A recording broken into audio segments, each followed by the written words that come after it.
Bonjour frères et sœurs dans le Seigneur Jésus-Christ de Nazareth. Aujourd'hui c'est le dimanche, nous voulons encore partager la parole de Dieu et d'un sujet quand même très percutant et qui va t'aider, toi qui me regardes, qui va m'aider aussi moi-même, qui parle pendant ce moment. Parce que Dieu nous aime. C'est ainsi comme Dieu dit, il a tant aimé le monde qu'il a donné son Fils, lui, afin quiconque croit en lui ne périsse point, mais qu'il ait la vie éternelle. Et c'est ainsi que nous allons entrer directement dans la matière, dans le livre de Actes, chapitre 3. D'où la Bible dit c'était la guérison d'un boiteux. Donc nous allons lire dans Actes chapitre 3, à partir du verset 1. La Bible dit, Pierre et Jean montaient ensemble au temple à l'heure de la prière. C'était la 9e heure. Il y avait un homme boiteux de naissance qu'on portait et qu'on plaçait tous les jours à la porte du temple, appelé la Pelle, pour qu'il demandât le monde à ceux qui entraient dans le temple. Cet homme, voyant Pierre et Jean qui allaient et entraient, leur demanda l'aumône. Pierre, de même que Jean, fixa les yeux sur lui et dit, regarde-nous. Et il le regardait attentivement, s'attendant à recevoir de quelque chose. Alors Pierre lui dit, je n'ai ni argent ni or, mais ce que j'ai, je te le donne. Au nom de Jésus et Christ de Nazareth, lève-toi et marche. Et le prenant par la main droite, il le fit lever. Au même instant, ses pieds et ses chevilles devinrent fermes. D'un saut, il fit debout. Et il se mit à marcher. Il entra avec eux dans le temple, marchant, sautant et louant Dieu. Et tout le monde le vit, marchant et louant Dieu. Il reconnaissait que c'était celui qui était assis à la belle porte du temple pour demander l'aumône. Et ils furent remplis d'étonnement et de surprise au sujet de ce qui lui était arrivé. Et comme il ne quittait pas Pierre et Jean, tout le monde étonné accourut vers eux, au portique dit de Salomon. Pierre, voyant cela, dit au peuple, hommes israélites, pourquoi vous étonnez-vous de cela? Pourquoi avez-vous les regards fixés sur nous, comme si c'était par notre propre puissance ou par notre piété que nous eussions fait marcher cet homme? Le Dieu d'Abraham, d'Isaac et de Jacob, le Dieu de nos pères, a glorifié son serviteur Jésus, que vous avez livré et régné devant Pilate, qui était d'avis qu'on le relâcha.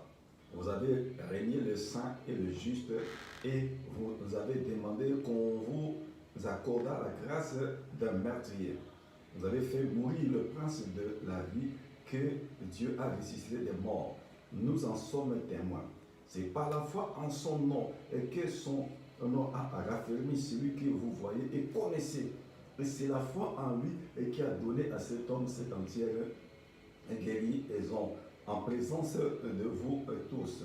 Et maintenant, frères, je sais que vous avez agi par ignorance ainsi que vos chefs.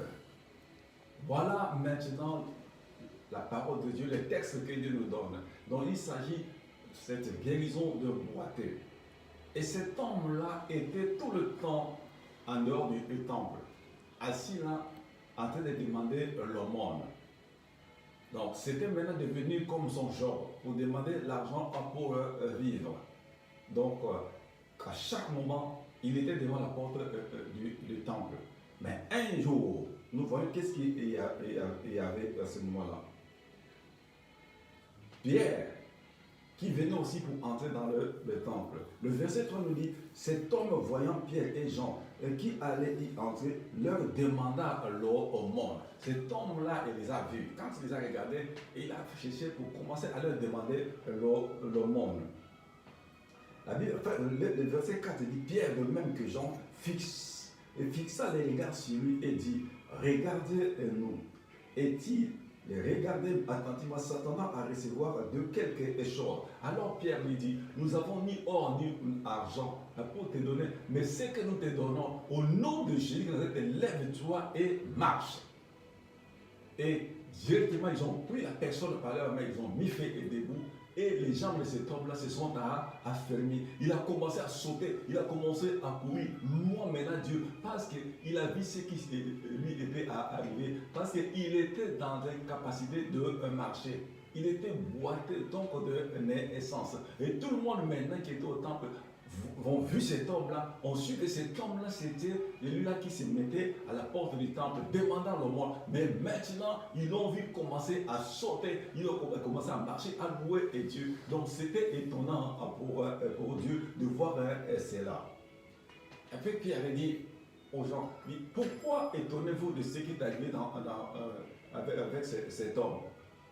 Donc cet homme-là s'est mis debout par celui que vous avez tué, qui s'appelle Jésus-Christ. C'est en son nom que cet homme, vous voyez, et qui s'est mis debout, commençant à marcher, commençant à louer les seigneurs. Donc rien n'est étonnant de la part de Jésus qui Nazareth. Rien n'est impossible à lui. À Jésus-Christ de Nazareth, qui est notre Seigneur et Sauveur. Aujourd'hui, la petite, tu me regardes, tu peux te demander, mais la situation que j'ai, comment je peux m'en sortir? La solution, mon frère, ma soeur, comme toi tu es là, peut-être tu verras que c'est du blabla. Mais ce n'est pas du blabla. Je ne te parle pas pour te flatter. Donc cet homme-là s'est mis debout par le nom de Jésus-Christ de Nazareth et qui s'est mis debout et il a commencé à marcher. Donc en Jésus-Christ, il y a tout. Le nom de Jésus renferme tout. Jésus est au-dessus de tout. Donc Dieu s'est fait énorme dans la personne de Jésus. C'est pour cela quand il dit Dieu a tant aimé le monde qu'il a donné son Fils afin quiconque croit en lui ne périsse point, mais qu'il ait la vie éternelle. Donc il y a tout dans le nom de Jésus. La guérison, le succès, la gloire, l'élévation, tout ça se tourne au nom de Jésus et Christ est au-dedans Nazareth. Donc vous voyez maintenant que mon frère, ma soeur, que tu me regardes, peut-être tu peux avoir une situation dramatique, voir que c'est impossible, mais à un moment, réfléchis-toi. Même. Est-ce que j'ai Jésus-Christ en moi? Le nom de Jésus Nazareth, c'est la clé qui ouvre et qui ferme. Il dit, quand je ferme la porte, personne ne peut l'ouvrir. Mais quand j'ouvre la porte, personne ne peut les fermer. Dans le nom de Jésus Nazareth, il y a à tout. Le nom de Jésus Nazareth change le temps et les circonstances. Et donc, il n'y a aucun nom qui est au-dessus de tout autre nom. Ce n'est que le nom de Jésus qui est au-dessus de tout, que ce soit dans le ciel, sur la terre, ce n'est que le nom de Jésus Nazareth. En Jésus-Christ Nazareth, il y a la vie éternelle, il y a la résurrection. Et Jésus dit, je suis le chemin, la vérité et la vie. Et donc, il y en a point d'autre partie que tu peux passer, ce n'est que par le nom de Jésus Nazareth. Ce n'est pas pour polémiquer, mais mon frère, ma soeur, toi qui me regardes là.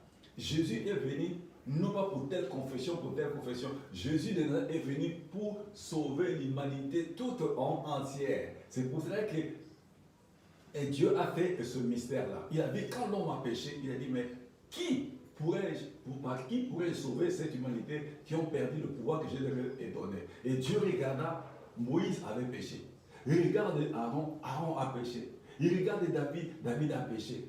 Presque beaucoup ont péché. C'est vrai que Dieu, de lui-même, de par sa puissance et par sa force, Dieu s'est fait un homme dans la personne de Jésus et Christ de Nazareth. Donc, pour que les âmes soient sauvées, donc comme il dit dans la Bible, il dit, il n'y en a point de salut à aucun autre nom. Donc, aucun autre nom par lequel tu dois être sauvé. Tu ne peux pas être sauvé par le nom d'un devin, d'un marabout, d'un astrologue, d'un magicien, d'un cartomancien, d'un pharmacien, n'importe quel nom. Ce n'est que le seul nom, mon frère, ma soeur, que je te présente. Le nom de Jésus-Christ de Nazareth. Même le diable lui-même, il tremble, ce n'est que devant le nom de Jésus. Il n'aime pas entendre parler de ce nom-là à côté de lui. Il a peur quand il entend le nom de Jésus. Parce que c'est à cause de ce nom-là et à cause de son sang précieux et que les âmes soient sauvées.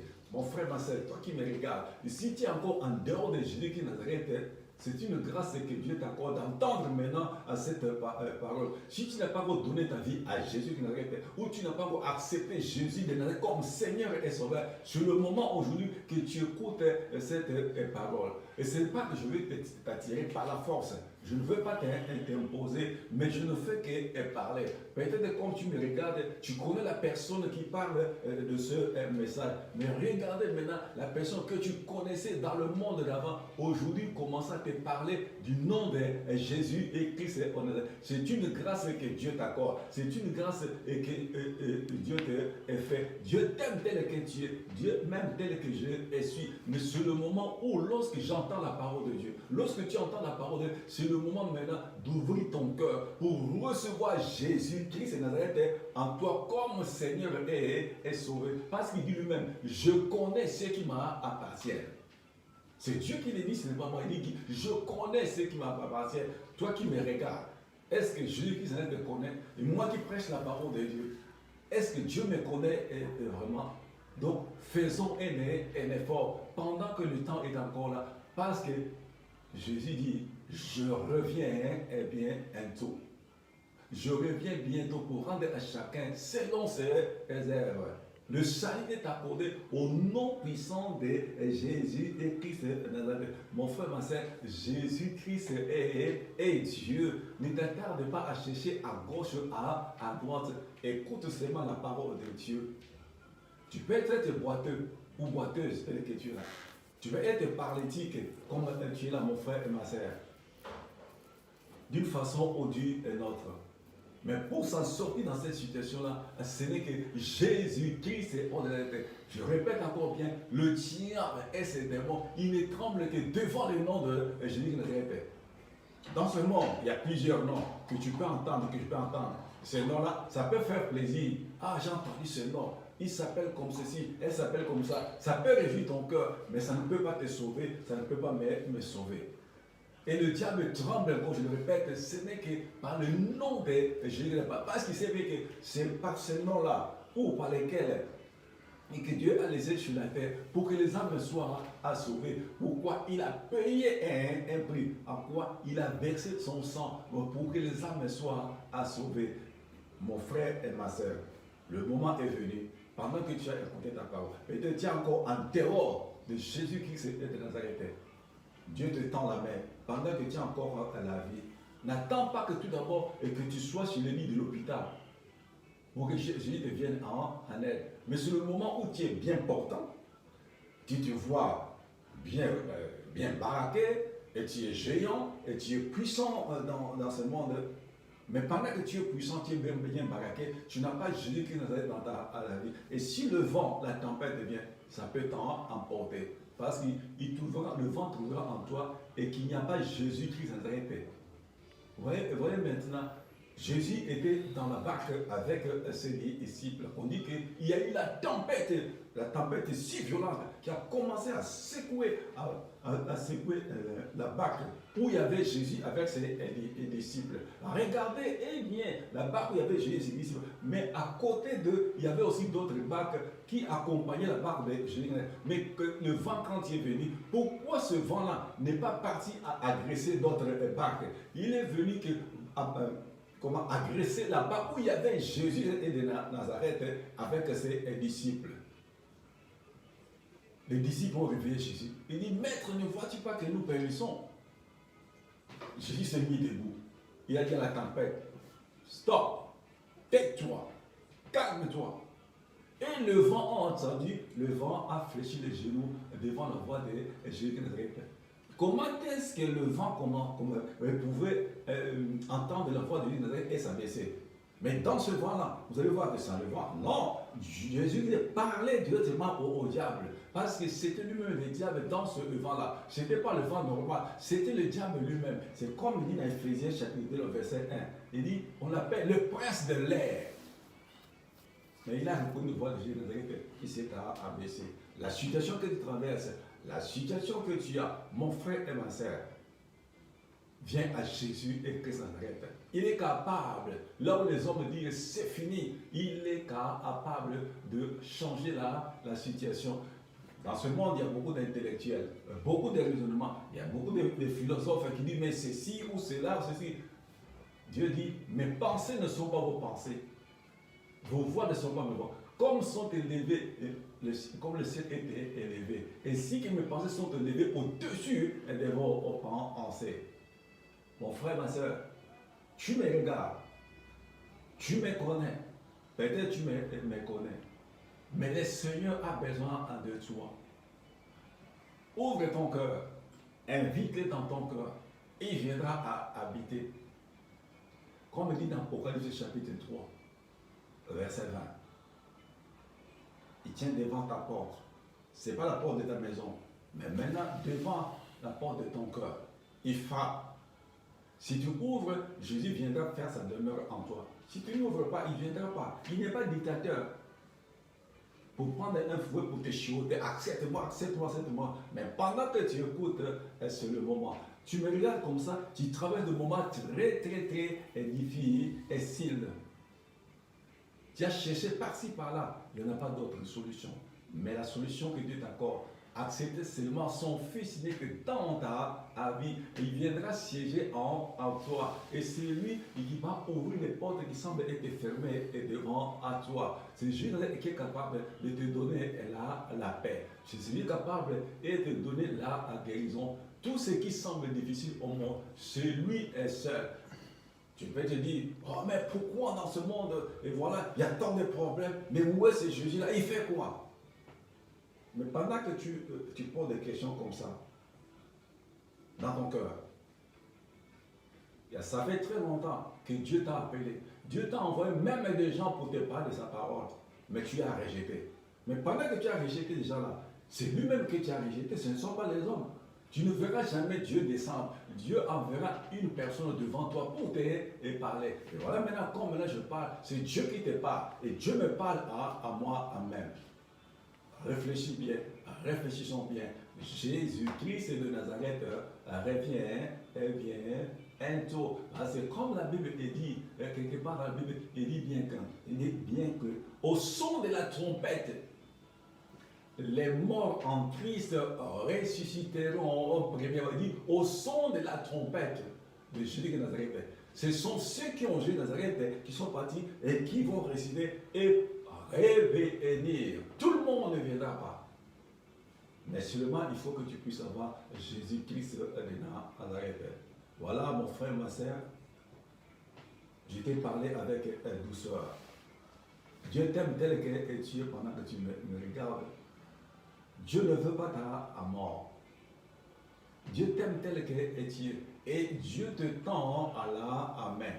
La Bible dit, lorsque tu entends la parole de Dieu, n'endurcis pas ton cœur. Il dit encore, Dieu résiste aux orgueilleux, mais il fait grâce aux humbles. Ne sois pas dans le milieu de ces gens qui disent, mais qui nous laissent tranquilles. On ne vit qu'une seule fois. Vivons, faisons ce que nous voulons. Aujourd'hui, là, les gens, nous sommes en train de pleurer sur la pandémie. Mais nous ne voulons pas craindre. Et c'est lui qui est capable de dire stop à la pandémie, à dire stop à toutes sortes de pestes. Voilà, Jésus de Nazareth est dans la main. Il veut te sauver. C'est une grâce d'entendre cette parole. Que le Seigneur te bénisse, toi qui me regardes et toi qui m'écoutes. Seigneur notre Dieu, je te bénis, je te rends grâce pour ce moment que tu nous as donné de partager cette parole avec mes frères et sœurs dans le monde entier. Et que toute gloire te revienne. Seigneur, souviens-toi pour ces âmes alertées qui sont hospitalisées parmi toutes les nations, là où la médecine ne peut rien faire. Jésus qui nous a dit, étends ta main s'il te plaît. Et comme on t'avait présenté la belle-mère de Pierre qui avait la fièvre, et que quand tu l'avais touché, la fièvre l'avait quitté. Seigneur, nous te fais grâce, Seigneur, à ces âmes qui sont hospitalisées parmi toutes les nations et dans les 5 continents. Étends ta main, Père, et touche-leur à cause de ta bonté et ta fidélité. Parce que Jésus est venu pour donner la vie, notre Dieu. Que le seul nom de notre roi, Christ qui est au-dessus de tout, puisse être élevé tant le jour que la nuit. Seigneur, j'ai ainsi prié dans le nom de Jésus, de ton Fils unique. Amen. Que le Seigneur vous bénisse.